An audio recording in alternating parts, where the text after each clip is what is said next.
Yo, what is up? demonjoe here. Welcome back once again to another video. How are you guys doing? Today I want to do a video on Fortnite Save the World, and actually how much did I actually like this game. Fortnite Save the World was the first rendition of Fortnite. It was the first one to ever be released before Fortnite Battle Royale came out, and I was a founder for this game. Back whenever the game first came out, literally the day it came out, I bought it. And I also bought the Founders Pack with it. And that's one of the reasons why I have a Founders Umbrella and a Founders Glider in Battle Royale. And also I got some Founders Weapons in Save the World. And I think you can still buy the Founders Pack currently because it's still in early access. But I started playing Fortnite whenever it first came out, before Battle Royale was even talked about in the sense that it's talked about now. And Fortnite Save the World, it's kind of depressing, really. It's kind of depressing because you look at this game and it's a very, very good game, but it gets very much shadowed by Fortnite Battle Royale. Nobody really cares about the Save the World version of the game because everybody's, you know, freaking out over the free to play version. And I kind of wanted to make a video talking about Fortnite Save the World because I really do like this game.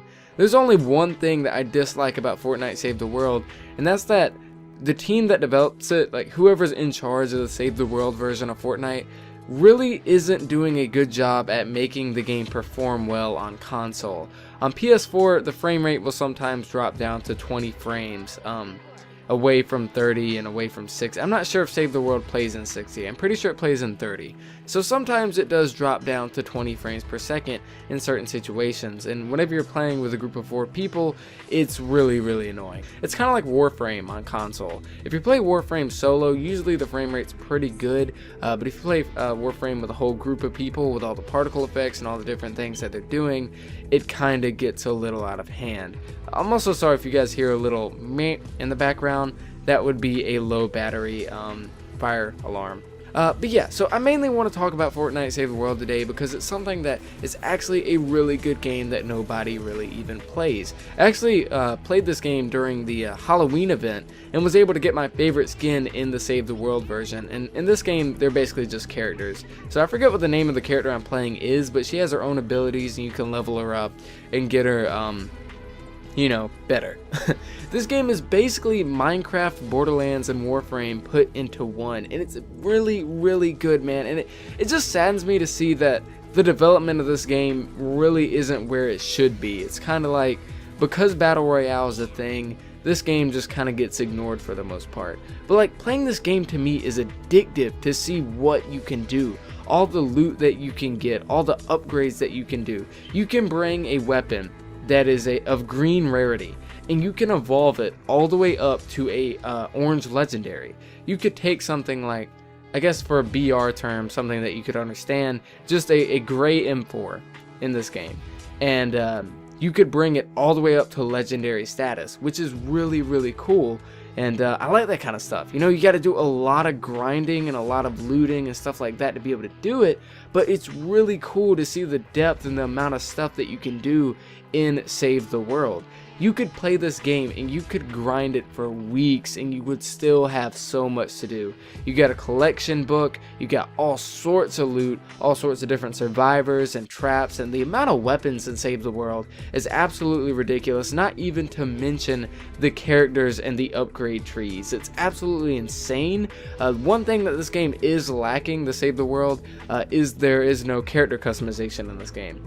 You know, once you get a character, you can't really change them for the most part. There's not really anything at all that you can do to them to make them any cooler cosmetically, which I think that that's one thing that's really lacking in this version of Fortnite, but it's really not the worst thing out there for it. I think the worst thing for Fortnite Save the World is the repetition, the poor stability, and I'd say that's about it. The fact that there's only just a few kind of game modes and a few kinds of different things that you can do against the husks, or in this case the zombie. I mean, they're called husks, but I just call them zombies for the sake of this video.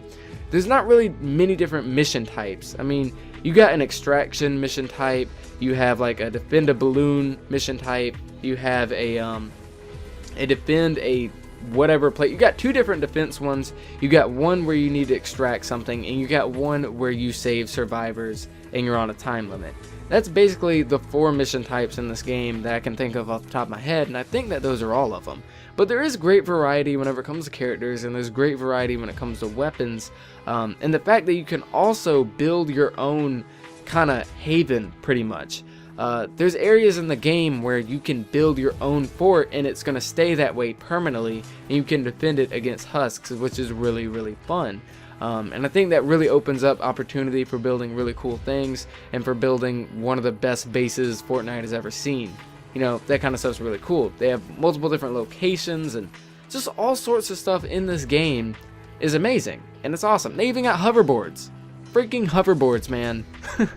I mean, there's all sorts of stuff in Save the World, and there's only a few different fronts that it's lacking on, yet it still gets overshadowed by Battle Royale, and it's very saddening to me. I mean, Epic Games worked for years on Fortnite, and only a few months for the Battle Royale version, and the Battle Royale version is by far way more successful than Save the World will ever be. And I think that if they really did put their team towards Save the World to make it a truly great experience, that it could be something awesome. You know, fix the stability, add some more mission types, add some cosmetic customization, and Save the World is really, really awesome. I mean, the whole schematic system in and of itself is amazing in this game. You know, you get like a schematic for, say, a scar, and then you can always keep crafting it. You can upgrade your schematic and then craft another scar that'll be more powerful than your last one. Or like I was talking about with the gray M4, I can craft a gray M4, or I can sit there and I can focus on that schematic for like a month and get it all the way up to legendary, and then craft me a legendary one. Or I can do the same thing with green, blue, or purple.